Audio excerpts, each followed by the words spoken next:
Bab 307. Macan tutul ungu muncul. Bakat talenta yang ditunjukkan warrior yang sudah membuat mereka berdua takut. Dari kemampuan yang ditunjukkan warrior yang sebelumnya, mereka berdua mengetahui, warrior yang mendalami jiwa pedang tingkat 5, sekarang sudah bukan lawan mereka berdua, apalagi sampai warrior yang mencapai kecemerlangan niat pedang. Juga bisa dikatakan, sekarang membunuh warrior yang adalah kesempatan terbaik. Kedepannya mungkin mereka yang akan dibunuh. Kecepatan mereka berdua sangat cepat, ditambah adalah serangan gelap, warrior yang sekarang diikat oleh rantai soul, mereka berdua pun dengan mudah tiba di depan warrior yang. Melihat mereka berdua menyerang, ekspresi warrior yang pun berubah, hanya saja dia sekarang juga tak berdaya. Dia tidak bisa melepaskan diri dari lilitan rantai ini. Dirinya sekarang hanya bisa membiarkan mereka berdua menyerang. Muncul cahaya perak dan cahaya merah. Sebuah pedang dan tombak tajam menusuk ke leher warrior yang. Klang. Terdengar dua suara benturan besi yang sangat nyaring. Wuji dan Novelia pun kaget. Karena pedang dan tombak ini menusuk ke leher warrior yang, mereka berdua menyadari, pedang dan tombak seolah-olah menusuk ke baja, membuat tangan mereka kesemutan. Terdiam sejenak, mereka pun tidak lagi ragu-ragu, kembali menebas ke arah kepala warrior yang. Klang. Terdengar suara benturan besi yang nyaring. Pedang dan tombak Wuji dan Novelia terus menebas ke arah kepala dan leher warrior yang, membuat semua orang kaget, warrior yang sekarang masih sehat walafiat. Melihat keadaan ini, Kelvin Mo mengerutkan kening, dia tidak menyangka kekuatan raga warrior yang sudah mencapai tingkat seperti ini. Tiga kader berbakat wilayah tengah yang ada di benteng kota, ekspresi mereka pun menjadi serius. Kekuatan warrior yang sudah begitu menakutkan, sekarang kekuatan raga juga begitu mengerikan. Bisa dikatakan, warrior yang sekarang memiliki kemampuan untuk mengancam mereka. Untung saja, warrior yang adalah klan manusia, bukan klan iblis maupun alam baka. Asalkan klan manusia, meskipun tidak bisa menjadi teman, juga tidak pasti akan menjadi musuh. Wuji dan Novelia sekarang sangat ketakutan, ini mereka sangat ketakutan. Karena mereka berdua sudah mengeluarkan seluruh kekuatan, bahkan tidak bisa melukai raga warrior yang, ini bertanda apa?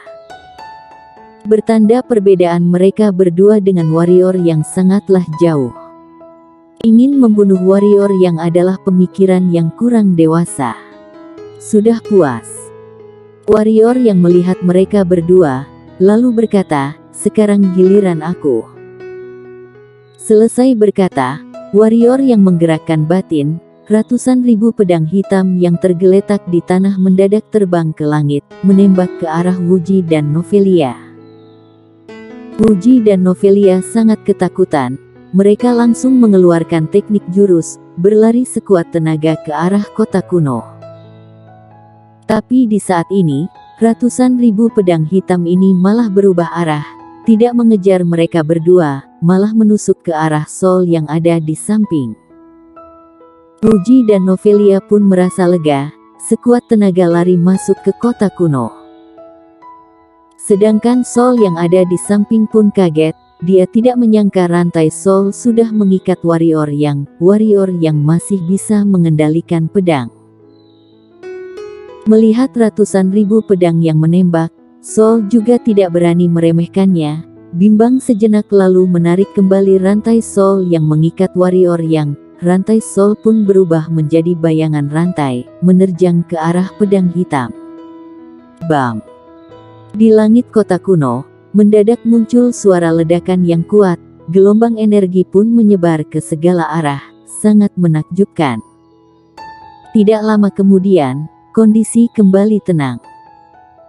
Warrior yang memegang pedang hitam tingkat bumi berdiri tegak, jiwa pedang yang menakutkan terus berpancar keluar, jiwa pedang kadang menembak ke permukaan tanah. Di permukaan tanah pun muncul bekas pedang hitam yang dalam.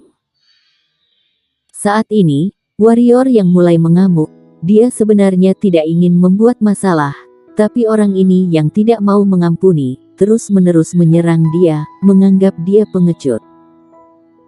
Tapi saat ini dia tidak menyerang, karena dia mengetahui, ingin membunuh Sol dan Kelvin Mo, tanpa bantuan api hantu dan jiwa pedang tingkat 6, itu adalah hal mustahil. Meskipun sudah mengeluarkan 2 jurus tersembunyi ini, juga belum tentu bisa membunuh mereka. Karena bertarung sampai sekarang, dia merasakan mereka masih tidak serius, ditambah belakang mereka ada ratusan pendekar kuat, sedangkan dia, hanya ada seorang remaja berjubah hijau di sampingnya. Warrior yang menghirup napas dalam-dalam, memutar badan melihat orang-orang yang ada di benteng kota kuno, lalu menunjuk Kelvin Mo dan lainnya yang ada di samping, dengan nada keras berkata, tujuan mereka datang ke kota kuno, kalian seharusnya mengerti. Mereka membenci klan manusia, kalian juga seharusnya mengerti, kemampuan mereka, kalian lebih mengerti. Keluar dari kota kuno ini, jika berjumpa dengan mereka, pasti akan mati. Sekarang, asalkan kita kompak, berteguh, pasti bisa membunuh mereka semuanya. Dimulai saat itu, maka Menara Naga dan medan perang kuno ini sudah jadi milik kita klan manusia. Berkata sampai di sini, warrior yang menggerakkan pergelangan tangan, pedang menunjuk ke arah Kelvin Mo mereka, lalu memandang orang-orang di benteng kota, turun dan bunuh mereka, apakah kalian berani?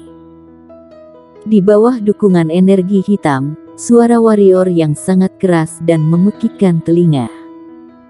Namun, jawaban yang dia dapat adalah sebuah keheningan. Iya, orang-orang di benteng kota hanya melihat dan tidak ada yang menjawab, termasuk 3 kader berbakat wilayah tengah.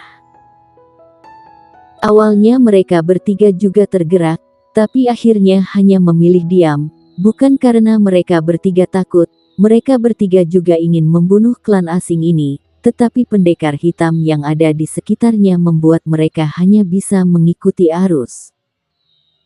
Dengan kekuatan mereka bertiga ditambah warrior yang dan Willy Su, melawan Kelvin Mo mereka, pasti akan mati. Jika sama seperti yang dikatakan warrior yang, asalkan semua orang kompak hati, pasti bisa membunuh Kelvin Mo mereka di luar kota kuno. Tapi ingin semua klan manusia kompak, mungkinkah? Jika tidak sampai kondisi merugikan atau membahayakan nyawa mereka, klan manusia tidak mungkin kompak, setidaknya di saat ini mustahil. Melihat keadaan ini, Kelvin Mo yang di samping pun tersenyum, lalu memandang warrior yang dan berkata, apa yang kamu katakan benar, jika kalian kompak, memang bisa membunuh kami. Tapi berkata sampai sini, Kelvin Mo memandang orang-orang yang ada di benteng kota kuno dan lanjut berkata, aku berani menjamin, setidaknya ada setengah atau lebih dari kalian yang akan mati. Mendengar perkataan Kelvin Mo, orang-orang yang ada di benteng kota kuno pun panik. Warrior yang, ini adalah dendam kamu dengan mereka, kenapa harus melibatkan kami, kamu sangat sadis. Kata seorang pendekar hitam yang ada di benteng kota kuno. Iya, ini semua salahmu, malah ingin kami mempertaruhkan nyawa, ide kamu ini bagus juga, tapi memangnya kami ini bodoh. Kamu kira kami akan termakan kata-katamu itu? Cekak, warrior yang kamu bukannya sudah mencapai kecemerlangan niat pedang.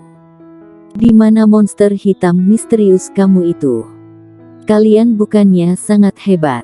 Kenapa sekarang tidak bisa mengalahkan mereka, baru meminta bantuan kami? Cekak, inikah calon kaisar pedang, ternyata seorang pengecut juga.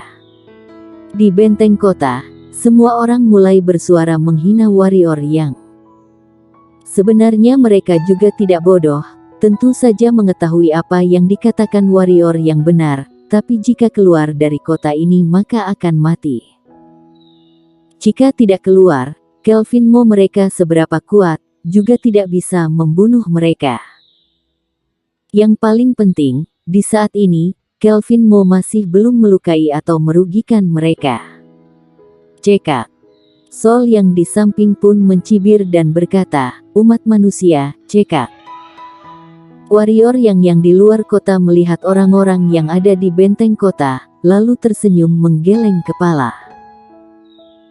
Selanjutnya warrior yang mengayunkan tangan kanan, Thunder Eagle seketika muncul, warrior yang melompat ke atasnya, lalu melambaikan tangan pada Willy Su yang ada di sampingnya. Willy Su pun lompat ke atas badan Thunder Eagle.